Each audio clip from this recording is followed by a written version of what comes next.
This video content on this channel is for entertainment purpose only. While some of the stories and content may be inspired by real events, they have been dramatized and fictionalized for narrative purposes. We do not claim that event or story based on verified facts. All the images used are purely AI generated and are solely a representation of the situation narrated in the video. Remember, it's all in good fun and meant to provide a thrilling experience. Thank you for your understanding.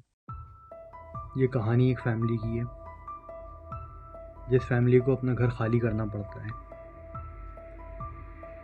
Family के अंदर माँ है, बेटा है, 2 बेटियां हैं।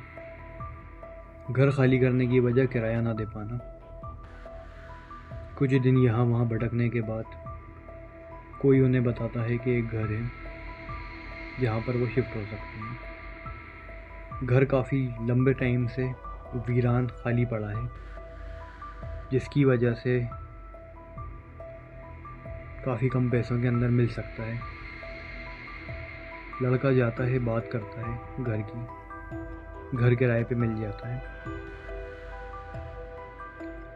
दिन आता है, फैमिली जाती है, शिफ्ट हो जाती है, सफाई करती है पूरे घर की। घर काफ़ी बड़ा है मगर इस्तेमाल करने की जगह काफ़ी कम है।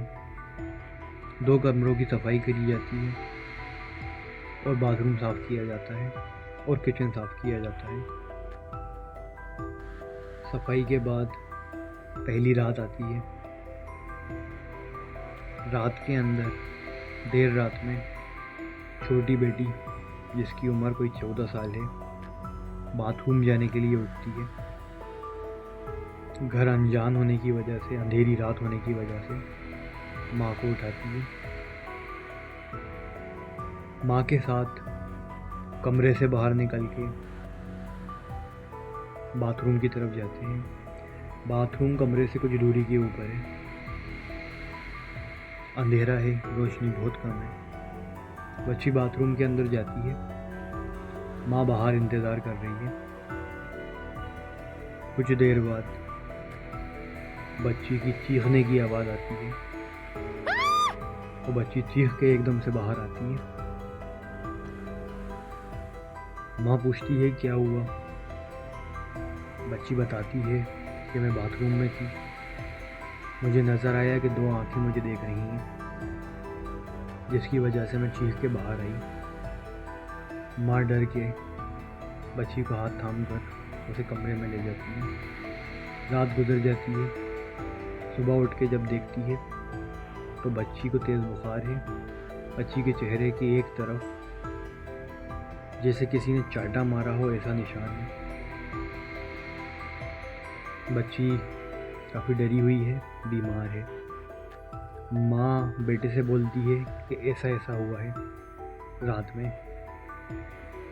बेटा इग्नोर करता है, कहता है तुम्हारा वहम है, वो कहीं टकरा गई होगी, किसी चीज़ से डर के वो चीख के इस तरह से बाहर आई है, कुछ दिनों में ठीक हो जाएगी। बात को नज़रअंदाज कर दिया जाता है। कुछ दिन बाद फिर एक रात बड़ी बेटी उठती है, कुछ सामान उठाने के लिए दूसरे कमरे में जाती है। कमरे में गुप अंधेरा है। अपना सामान उठाती है, पलटती है वापस आने के लिए तो पीछे से किसी के हंसने की आवाज़ आती है। लड़की का ध्यान हंसी की आवाज़ की तरफ जाता है तो देखती है कि एक औरत घुटनों में सर दिए ज़मीन पे बैठी हुई है। ये करीब जाकर देखना चाहती है कि ये कौन है और ये क्यों यहाँ बैठी हुई है। ये डरती हुई उसके करीब जाती है और उसको आवाज़ लगाती है कि कौन है। वो औरत सर ऊपर करती है तो देखती है ये कि उसका चेहरा जला हुआ है। ये चीख मार के उस कमरे से बाहर निकलती है और भागती हुई माँ के पास जाती है। बाकी घर वालों को बताती है, भाई को बताती है, माँ को बताती है कि मैंने ऐसा देखा।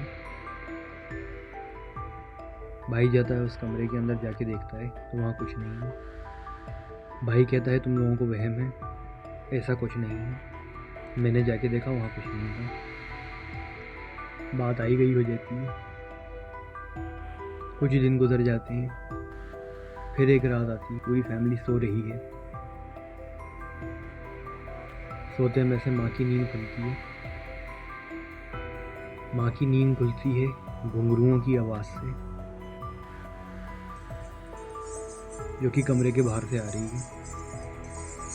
माँ दरवाज़ा खोलती है, बाहर झाँक कर देखती है तो माँ देखती है कि उसकी बड़ी बेटी लाल जोड़े के अंदर घुंघरू पहन के, सच के सवर के, उससे पीट करे खड़ी हुई है।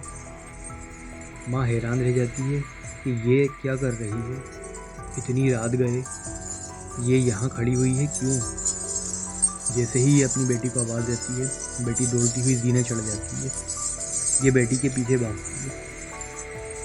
जब माँ छत पे पहुँचती है तो देखती है उसकी बेटी छत के किनारे के ऊपर खड़ी हुई है, इससे पीट करके। ये अपनी बेटी को आवाज़ देती है, उसका नाम लेकर। बेटी पलट के नहीं देखती। ये दूसरी बार अपनी बेटी को आवाज़ देती है, बेटी पलट के नहीं देखती। तीसरी बार ये गुस्से में अपनी बेटी को आवाज़ देती है तो लड़की पलटती है।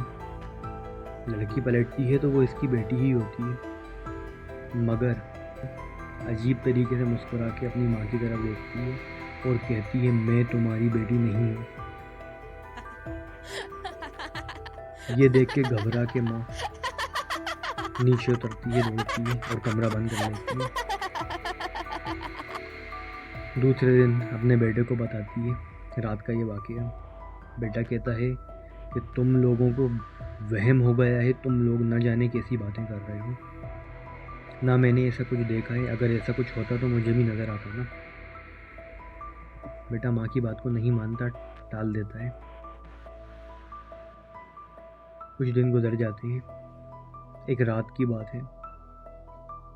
माँ कहती है बच्चों से कि छत के ऊपर कोई चीज़ रखी हुई है, जाकर उठाकर लेकर आ जाओ। तो डर की वजह से कोई भी बच्चा ऊपर जाने को तैयार नहीं होता। बेटा कहता है तुम लोग भी कैसी बातें करते हो, ऐसा कुछ नहीं होता। बेटा आगे बढ़ता है ऊपर जाने के लिए। जैसे ही जीने चढ़ना शुरू करता है तो महसूस करता है कि जीनों के ऊपर किसी औरत के कटे हुए बाल पड़े हुए हैं। थोड़े ऊपर चलता है, फिर वही बाल। थोड़े ऊपर चलता है तो घुंघरुओं की आवाज़ छत पे से दौड़ते हुए। लड़का डर जाता है। लड़का लौट के वापस आता है और बात टाल देता है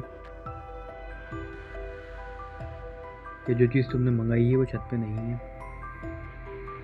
उस रात जब ये लड़का सोने जाता है बेड पे, बिस्तर पे देखता है कि बिस्तर पे कुछ औरत के बाल पड़े हुए हैं। लेट जाता है। महसूस करता है कि तकिए के नीचे कुछ है। तकिया हटाकर देखता है तो तकिए के नीचे वही बाल। महसूस करता है कि उसकी जेब में कुछ है। जेब में हाथ डालता है तो जेब में वही बाल। घबरा के रोने लगता है और कहता है मैं मानता हूँ तुम लोग यहाँ हो, मैं जानता हूँ, मैं अब मानता हूँ कि तुम लोग यहाँ पर हो। हम ये घर छोड़ देंगे, हम यहाँ से चले जाएंगे, हमें कोई नुकसान मत पहुँचाना। इसके बाद जल्द से जल्द वो लड़का घर ढूंढता है दूसरा और ये घर छोड़ देता है। कहानी से ये समझ में आता है कि जो भी चीज़ें वहाँ रहती थीं वो नहीं चाहती थी कि यहाँ पर आके कोई बसे। वो चाहती थी ये घर इसी तरीके से वीरान पड़ा रहे और ये घर सिर्फ उनका रहे और यहाँ पर कोई और आके बस ना सके। इस तरह से ये कहानी ख़त्म होती है।